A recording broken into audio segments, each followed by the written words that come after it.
Nakakita sina May at Max ng isang wild zigzagoon. Pinatatahimik ni May si Max, pero naging sanhi ito para makita sila ng zigzagoon at tumakbo palayo. Gayunpaman, nakakita sina May at Max ng kawan ng mga Stantler at Beautyfly, at nagkomento kung gaano karaming Pokemon ang nasa kagubatang ito. Para kay Ash, nakakapagtaka na maraming Pokemon sa paligid. Sinubukang lumapit ni Max sa Shroomish at sa Sudowoodo, pero natakot niya ang mga ito. Ipinaalala ni May sa kanya na dapat ay alam niya ang itsura ng mga ito dahil nag-aaral siya ng Pokemon. Kinumpirma ito ni Max, pero namangha pa rin siya na nakikita niya ang mga ito ng malapitan. Ipinaalala ni Ash kay Max na ang mga Pokemon ay mga buhay na nilalang, gaya ng mga tao, at kumikilos ayon sa kanilang instinct. Tumawa si Brock dahil si Ash ay kumikilos din base sa instinct sa halip na utak. Sa malapit, may mga Pokemon na umungol at bumaba. Sila ay tatlong Mightyena, nagalit at tinatakot ang mga bida. Hiniling ni May kay Ash na gamitin ang kanyang instinct para kaibiganin sila. Sumagot si Ash na hindi yun gagana at inilabas si Pikachu, habang inilabas naman ni Brock ang Fortress at si May naman ang kanyang Torchic para labanan sila. Gumamit si Pikachu ng Thunderbolt pero nagmintis ito sa isa sa mga Mightyena, na sinugod naman si Pikachu. Sinubukang mag-tackle ng Fortress pero isang Poochyena ang tumalon at inatake ang Torchic, si Ash, at si Brock. Isang babae ang lumitaw at pinatigil ang labanan, binalaan ng mga bida na nasa loob sila ng isang Pokemon Preserve. Humingi ng paumanhin si Ash, habang sinabi naman ni May na papunta sila sa Rustboro City at wala silang ideya na isa itong preserve. Ipinakilala ng babae ang kanyang sarili bilang Katrina, ang ranger na nagbabantay sa lugar at nagtatanggol dito laban sa mga poacher. Ipinakilala ng mga bida ang kanilang sarili at nakipag-flirt naman si Brock sa kanya. Gayunpaman, inatake ng Poochyena at Mightyena si Brock. Samantala, naglalakad ang Team Rocket sa kakahuyan para maghanap ng pagkain. Nakakita sila ng maraming Pokemon. Nagpakita ng karatula ang Wobbuffet na nagsasabing ang lugar ay isang preserve. Ikinatuwa ito ng tatlo dahil ito na ang pagkakataon nilang makahuli ng maraming Pokemon. Sa isang kubo, ipinakita ni Katrina sa mga bida na nag-aalaga siya ng mga nasugatang Pokemon. Hinangaan ni Brock si Katrina, pinuri siya bilang isang doktor at ranger. Pinayagan ni Katrina si Brock na tulungan siya, kaya lalapit sana si Brock sa kanya pero tinakal ito ng Poochyena. Pinagalitan ni Katrina ang Poochyena sa pag-atake, at lalo namang humanga si Brock kay Katrina. Sinabi ni Max na hindi na magtatagal at mag-e-evolve na ang Poochyena, pero nagdududa rito si Katrina. Ipinaliwanag ni Katrina na ang Poochyena na ito ay kasabay na isinilang ng tatlong iba pa, at ang tatlong iba pa na yon ay matagal nang nag-evolve sa Mightyena. Naisip ni Katrina na hindi pa sapat ang pakikipaglaban ng Poochyena para makakuha ng karanasan. Sinabi ni Katrina na darating din ang oras para mag-evolve ang Poochyena, pero rerespetuhin niya ang hiling nito kung gusto nitong manatiling Poochyena. Sinubukan ni Max na kumbinsihin sila na kailangang mag-evolve ng Poochyena para maging mas malakas ito. Ninais din ni May na mag-evolve ang kanyang Torchic at inisip kung ano ang magiging itsura nito pag-evolve. Naisip niyang tingnan ito sa kanyang Pokédex at nalaman na ang Torchic ay nag-e-evolve bilang Combusken. Sinabi ni Max na dapat mag-evolve ang Torchic, pero ipinaliwanag ni Ash na kailangan ng Pokemon ng karanasan at pagsasanay para mag-evolve, hindi ito maaaring ipilit. Naintindihan ni Max na tama si Ash, pero naiinis pa rin siya kung gaano ito katagal. Ipinaliwanag ni Brock na iyon ang nagpapasabik sa evolution. Dagdag pa ni Ash, ang tunay na saya ng evolution ay sa pamamagitan ng maraming laban at karanasan ng isang trainer kasama ang kanyang Pokemon. Nagtaka sina May at Max kung bakit hindi pa nag-e-evolve ang Pikachu ni Ash bilang Raichu. Nalungkot dito si May dahil inisip niya na kung si Pikachu na marami ng karanasan ay hindi pa nag-e-evolve, baka hindi na mag-evolve ang kanyang Torchic.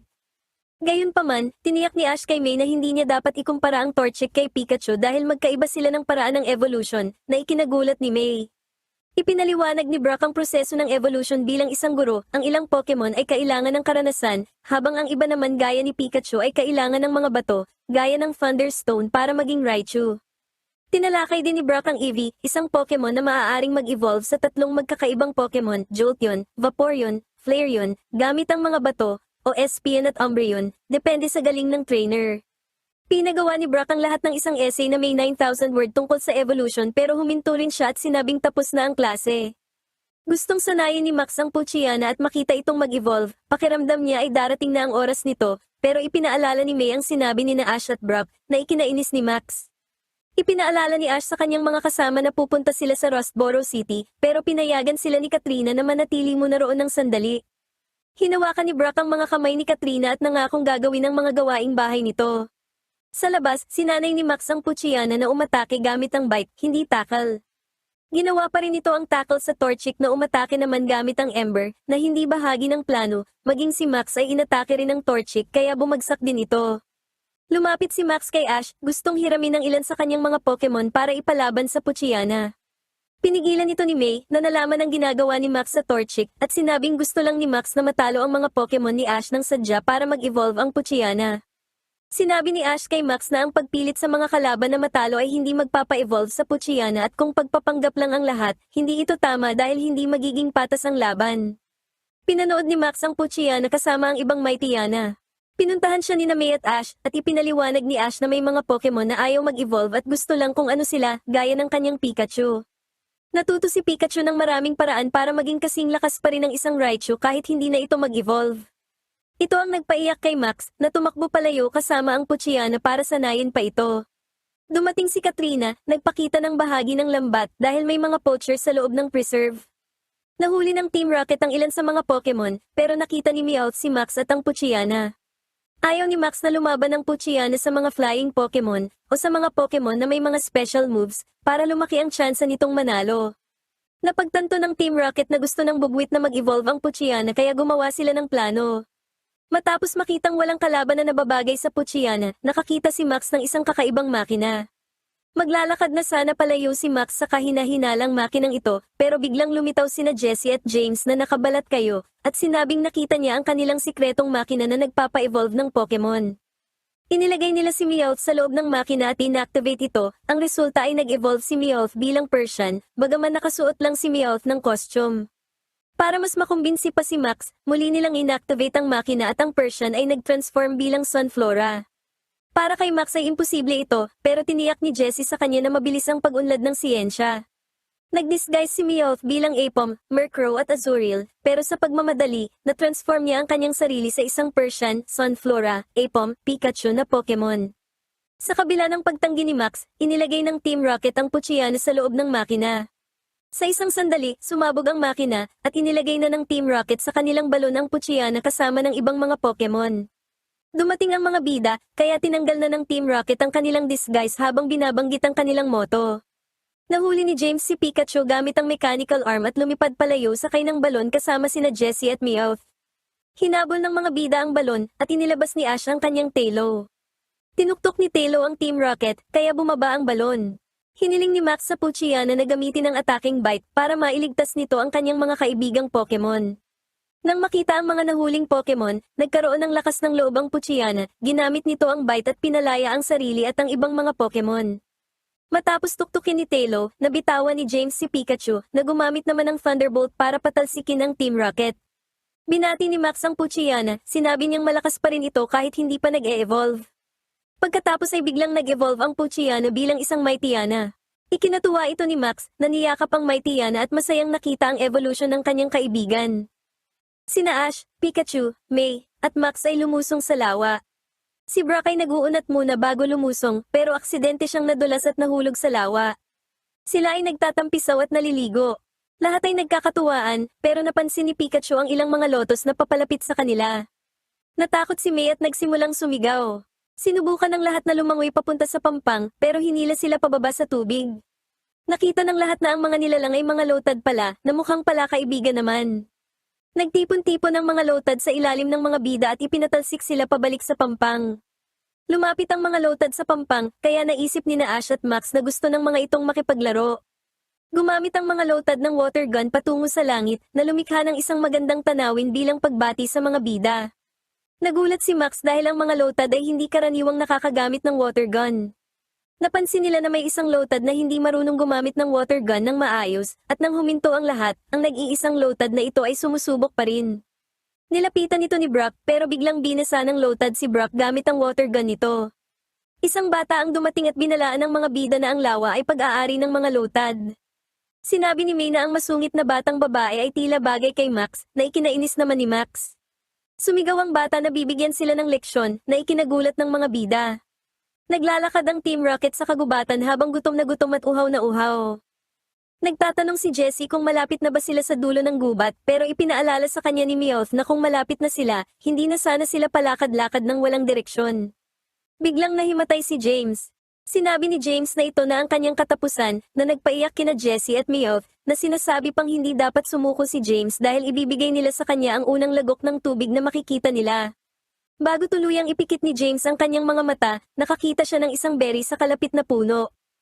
Kinalimutan na nina Jessie at Meowth si James at agad nag-agawan sa berry pero sa sandaling kinagat nila ito, nagulat sila dahil sobrang anghang pala nito. Samantala, ang bata na nagngangalang Natalie ay pinagagalitan ng kanyang ate na si Nicole dahil sa pagiging bastos sa mga manlalakbay. Humingi ng paumanhin si Nicole sa mga bida para sa ugali ni Natalie at ipinakilala ang kanyang sarili. Nagsimulang makipag-flirt si Brock kay Nicole na ikinairita ni na Ash, May, at Max.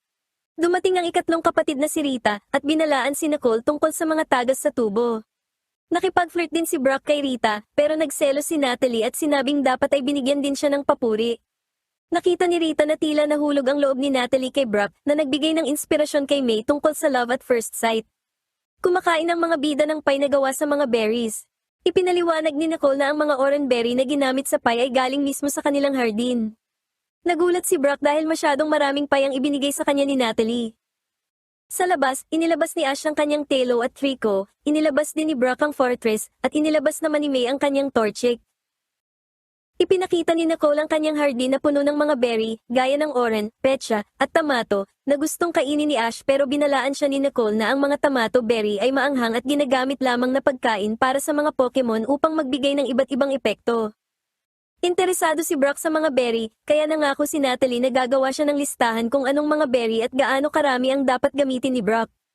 Ikinatuwa ito ni Brock pero natigilan siya nang marinig na gagawin iyon ni Natalie dahil siya daw ang boyfriend nito. Sinabi ni Rita na dapat nang palitan ng mga tubo ng bago, bagaman nangangamba si Nicole na magiging mahirap itong gawain. Biglang dumating ang mga lotad na may dalang tubig sa kanilang mga lotus.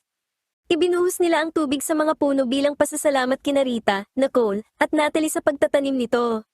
Nagtaka si Max kung bakit nakakagamit ng water gun ang mga lotad, at sumagot si Nicole na ang mga lotad dito ay iba sa mga nakikita sa wild. Nagmungkahi si Ash na tumulong sila sa pag-aalaga ng hardin at sumang-ayon ang lahat. Sa lawa, uminom ng tubig si James, at nagulat siya nang makita sina Jessie at Meowth na nagkaroon ng malalaking pulang labi dahil sa pagkain ng maanghang na tomato berry. Nakita ni James na nasa malapit lang ang mga bubwit at napansin ni Meowth ang mga lotad. Inisip niya na matutuwa ang kanilang boss sa mga lotad dahil mabibigyan nito ang boss ng sariwang tubig tuwing umaga. Naisip ng Team Rocket na magandang plano ito para mapromote sila, kaya nagpa siya silang hulihin ang lahat ng mga lotad. Tumulong ang mga bida, pero nakita nilang huminto sa paggalaw ang mga lotad dahil ang maliit na lotad na nagbasa kay Brock kanina ay hindi nagbubuhos ng tubig sa mga puno. Ipinakita ni Brock sa lotad na kailangan itong iyuko ang kanyang ulo para mabuhos ang tubig. Ginawa ito ng lotad na ikinatuwa ng lahat dahil nagawa nito ang gawain. Ilang beses pang iniyuko ng lotad ang kanyang ulo bilang pasasalamat kay Brock. Napansin ni Rita na si Brock ay isang mahusay na breeder dahil natulungan nito ang isang Pokemon na gaya nun. Kalaunan, bumalik na ang mga lotad sa lawa, pero naiwan ang maliit na lotad. Dumating si Nicole at dala ang mensahe mula kay Natalie, na kasalukuyang nangunguha ng mga citrus berry para kay Brock. Tumakbo sina Ash, Rita, at Brock para hanapin siya, pero binalaan sila ni Nicole na magdidilim na. Patuloy sa paglalakad si Natalie para maghanap ng mga berry dahil nangako siya kay Brock. Nang sumapit ang gabi, hinanap ni na Ash, Rita, at Brock si Natalie. Biglang lumitaw ang maliit na lotad na sumunod din kay Brock para hanapin si Natalie. Nahanap ni Natalie ang citrus berry, pero biglang gumalaw ang mga halaman kaya napasigaw siya. Narinig ni na Ash, Rita, at Brock ang sigaw ni Natalie, na inaatake na pala ng mga Beedrill. Inilabas ni Brock ang kanyang fortress at gumamit ng rapid spin sa mga Beedrill, na mabilis namang lumipad palayo. Nilapitan ni na Brock, Ash, at Rita si Natalie, na pinagalitan ni Rita. Ibinigay ni Natalie ang citrus berry kay Brock na nagpasalamat naman sa regalo. Biglang may narinig si Pikachu, kaya nagpa siya silang lahat na bumalik sa lawa.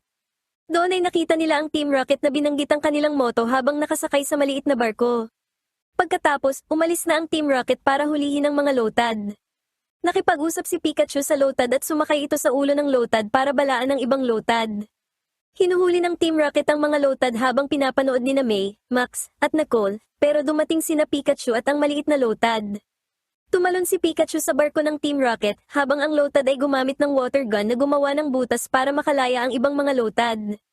Nang makalaya na ang lahat, gumamit si Pikachu ng Thunderbolt para patalsikin ang Team Rocket. Matapos ang labanan, nilinaw ni Nicole na hindi na dapat manguha ng berry si Natalie ng mag-isa. Kinabukasan, ibinigay ni Natalie kay Brock ang listahan ng mga berry na ipinangako niya. Lumitaw muli ang maliit na lotad at binuhat ito ni Brock. Hinala ni Max na gustong sumama ng lotad kay Brock.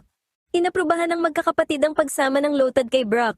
Sinabi ni Brock na sila ay isa ng team ngayon na ikinatuwa ng lotad. Matapos ang lahat, nagpaalam na ang mga bida at nagpatuloy sa kanilang paglalakbay patungo sa Rustboro City.